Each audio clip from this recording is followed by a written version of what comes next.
Somewhere along the road, we traded wisdom for convenience, and we've been drifting ever since.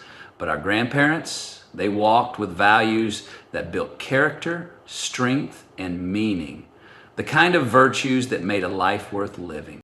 So the question is, what did they know that we've forgotten? Let's bring it back. 1, self-reliance. Our grandparents didn't wait on the world to hand them anything. They built their own roofs, cooked their own meals, fixed what was broken. Self-reliance wasn't a skill, it was a way of life. And it's time we remember how to stand on our own 2 feet. Let me tell you something. There's power in knowing that you can depend on yourself. Not in an arrogant way, but in a grounded, gritty, I've got this kind of way. Self-reliance isn't about being alone. It's about owning your life, taking responsibility for your choices, and showing up with your sleeves rolled up when life gets messy. See, our grandparents didn't Google how to fix a leaky pipe. They figured it out. They didn't panic when the paycheck was late. They stretched a dollar, grew their own vegetables, or picked up a side hustle before that was even a word. That's not just survival, that's self-respect in action. Now, you're not a victim. You don't need to be perfect, you just need to start showing yourself you can handle what life throws your way. When something breaks, try fixing it before replacing it. When you're tempted to call someone for help, pause for a second and ask yourself, can I figure this out first? 9 times out of 10, you'll surprise yourself. And that 10th time, you'll ask for help from a place of strength, not dependence. Self-reliance builds confidence. It's stacking small wins. It's saying, I may not have all the answers, but I trust myself to find them. Whether it's managing your money, making your meals, or managing your emotions, the more you lean into your own resourcefulness, the more you realize how capable you really are. And here's the thing, when you become self-reliant, you don't just help yourself. You become the kind of person others can lean on too. That's what our grandparents were, pillars, not because they had more, but because they became more through every challenge they faced. So today, start small, change that light bulb, learn that skill, set that budget, cook that meal. The more you do for yourself, the more you realize you've had what it takes all along.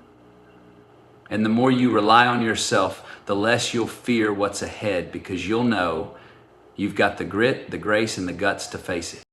Let's bring self-reliance back, not just as a virtue, but as a lifestyle. 2, loyalty. They didn't ghost people. They didn't swipe left on a commitment. Loyalty meant showing up, staying through the storms, and honoring your word. That kind of loyalty, that backbone of trust, it built families, friendships, and communities. We need it back. Loyalty, it's not loud, it doesn't make headlines, it's not flashy or fast, but it's one of the strongest forces in the world when it's real. In a world where it's easy to walk away, to unfollow, to cancel, and cut ties the moment things get uncomfortable, loyalty says, I'm still here. It shows up, it sticks around, not because it's convenient, but because it matters. Loyalty doesn't mean staying somewhere you're mistreated. It doesn't mean turning a blind eye to truth. What it does mean is showing up for the people and principles that matter to you, especially when it's not easy. It means calling a friend when they're going through hell, not just when things are good. It means standing up for what's right, even if no one else is clapping. It means honoring your word, even if your feelings have changed since you gave it. You see, loyalty is a mirror. It reflects the kind of person you choose to be. And the truth is, loyalty builds trust like nothing else. It creates relationships that last, families that thrive, teams that win, and legacies that stand the test of time. So, how do you apply it daily? Be someone others can count on. Show up when you say you will. Keep your promises, even the small ones. If you tell your kids you'll be there, be there. If you say you're going to call someone back, make the call. If you believe in something, stand for it, even when the wind blows the other way. And just as important, be loyal to yourself. Don't abandon your values to fit in. Don't betray your gut to please the crowd. The more loyal you are to who you really are, the more grounded and clear your path becomes. Loyalty might not get you instant gratification, but it'll earn you something better: respect, real connection, and a reputation that speaks long after the room goes quiet. Let's bring that back. The kind of loyalty that holds the line, that honors love, that stands in truth, that says, you can count on me. Because in a world full of exits, loyalty is the doorway to something real. 3, delayed gratification. Our grandparents understood that good things take time. They saved, they worked, they waited. And in the waiting, they built character. Today, we chase the shortcut, but sometimes the long road is the only road that leads to real reward. In today's world, everything's wired for now: instant likes, instant delivery, instant answers. But here's the truth: what comes fast usually fades fast. What lasts, that's built over time. See, our grandparents knew something we're quick to forget: that patience is power and discipline pays dividends. They planted seeds they might not live to see bloom. They saved for what they wanted instead of swiping for what they couldn't afford. They built brick by brick, day by day. They didn't chase the feeling of right now. They chased the meaning of later. Delayed gratification is about trusting that what you're working for will be worth the wait. It's learning to say no to what's easy so you can say yes to what's great. And that's not always comfortable, but growth doesn't live in comfort. It lives in the gap between where you are and where you want to be. Every time you choose to hold off, whether that's skipping the impulse buy, hitting the gym instead of the couch, studying instead of scrolling, you're casting a vote for your future self. You're investing in something bigger than the moment. You're building strength, clarity, resilience. And in daily life, that can look like waking up a little earlier to write your goals before the day rushes in. It's taking a pause before reacting. It's choosing to cook instead of ordering out, not just to save money, but to practice discipline. It's skipping the shortcut because the long way teaches you something the shortcut never will: how to earn it. Look, delayed gratification isn't about deprivation, it's about direction. It's not about saying no to pleasure, it's about saying yes to purpose. The reward: confidence, clarity, control. You stop living at the mercy of every craving and start steering your own ship. Let's bring that back. The kind of self-control that builds empires, not just moments. The kind of patience that outlasts pressure. The kind of focus that doesn't just chase goals, it becomes them. Because in a world begging you to want it all now, the real win is knowing you can wait. And while you wait, you work for respect for others. Yes, ma'am. No, sir. Thank you, please. Those weren't just words. They were reflections of the respect they carried, not just for others, but for themselves. In a world full of noise, respect is still a quiet strength. Respect is not just about how you treat others when they're watching. It's about how you carry yourself even when no one is. It's in the small moments: the eye contact, the handshake, the way you listen without interrupting. It's in saying thank you and meaning it. Please, because you're not owed anything. And I'm sorry when you know you messed up. See, our grandparents didn't need a rule book to show respect. It was built into how they lived, not because they were perfect, but because they understood that every person carries a story. Every stranger has value, and every interaction is a chance to lift someone up or tear someone down. You can apply that today, right now. Start by slowing down. Look people in the eye. Put your phone down when someone's speaking. Hold the door. Give a genuine compliment. These things might sound simple, but they're powerful. Why? Because they say you matter. And in a world that often feels disconnected, that message is a game changer. Respect doesn't mean agreeing with everyone. It means honoring their right to be human, to think differently, to exist. It means disagreeing without disrespecting. It means knowing the difference between having boundaries and burning bridges. And don't forget, you've got to give it to get it. If you want people to value your voice, show them you value theirs. If you want your ideas heard, be the first to listen. Respect builds bridges. And in life, Bridges take you places, walls never will. Now flip it inward. Respect for yourself. Don't let people talk down to you, use you, or define you. Know your worth and walk like it, because how you respect yourself sets the tone for how others will too.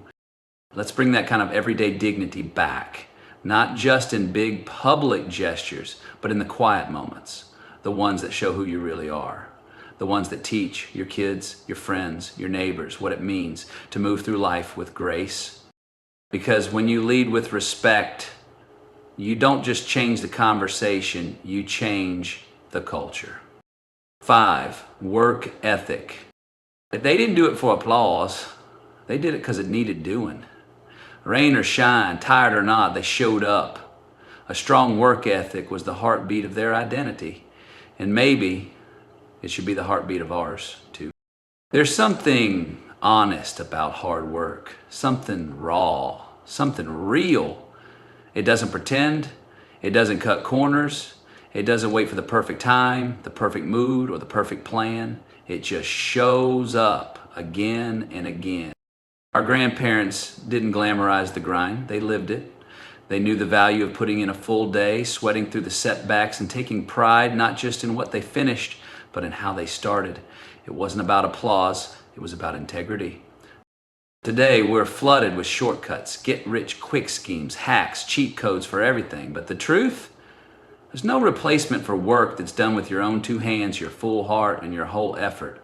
Hard work teaches you who you are, what you're made of, and what you're willing to fight for.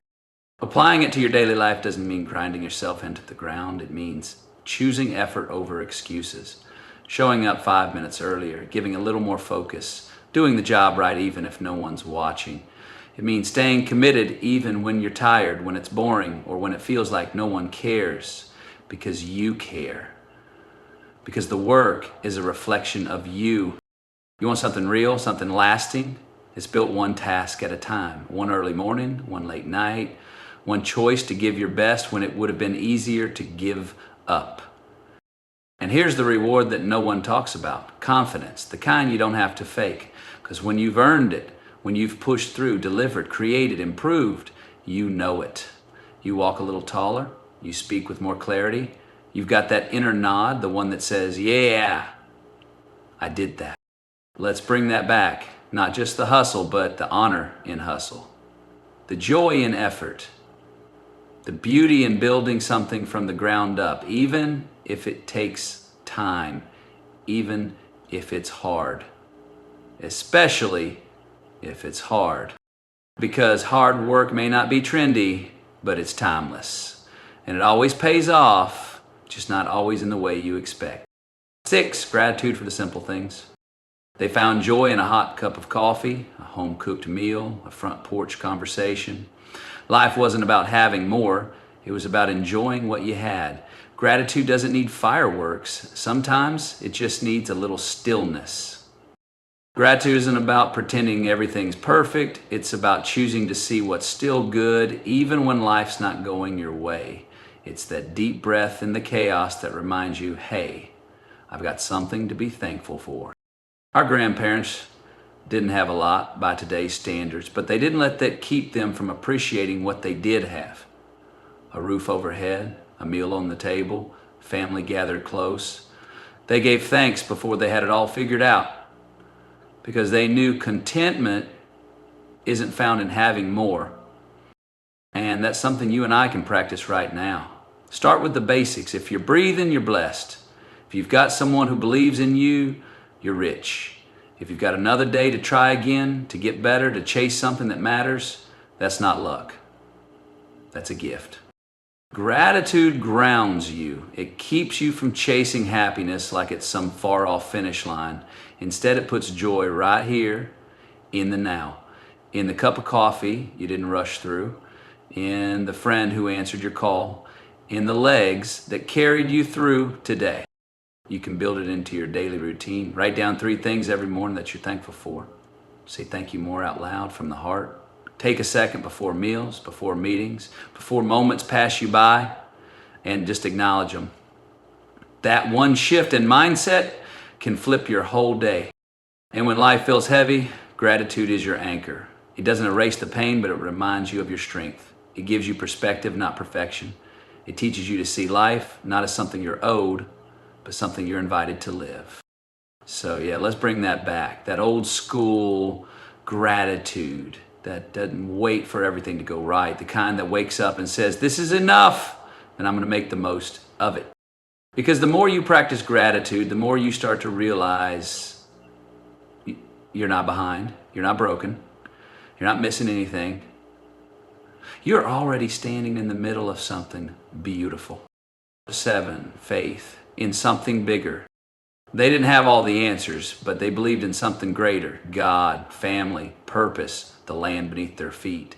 Faith gave them hope when things got dark. And in times like these, we could all use a little more of that light. When you say you're going to do something, do it. That was the unspoken law our grandparents lived by. No contracts, no disclaimers, just a handshake and a promise. Their word was their bond, and breaking it, that wasn't just disappointing, it was dishonorable.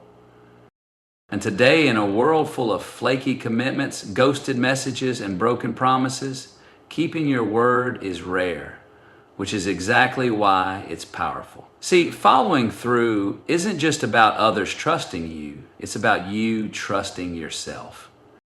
When you say you'll be there, show up. When you commit to a goal, stay with it. When you make a promise, protect it like it's sacred. That's where character is built, not in the big loud declarations, but in the quiet, consistent follow through. You can apply this every single day. Say you're going to hit the gym, go. Promised yourself you'd cut the scrolling and start reading more, pick up the book. Told a friend you'd call back, call. Every time you follow through, no matter how small, you're building integrity. And with integrity comes confidence, clarity, and credibility. And here's the thing, life gets messy. Sometimes you overcommit, sometimes things change. That's okay, just own it. Don't vanish. Don't make excuses. Communicate, be real, because keeping your word isn't about being perfect. It's about being accountable. And when you apply that to how you treat yourself, man, that's where the real transformation happens.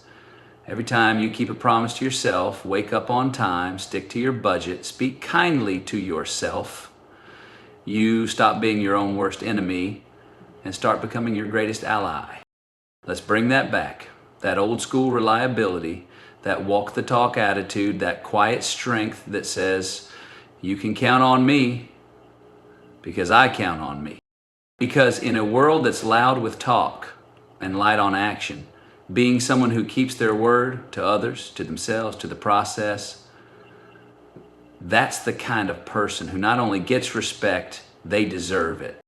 So next time you say you'll do something, do it. Not for applause, not for recognition, but because it's who you are. Because your word means something. And that's a legacy worth living for.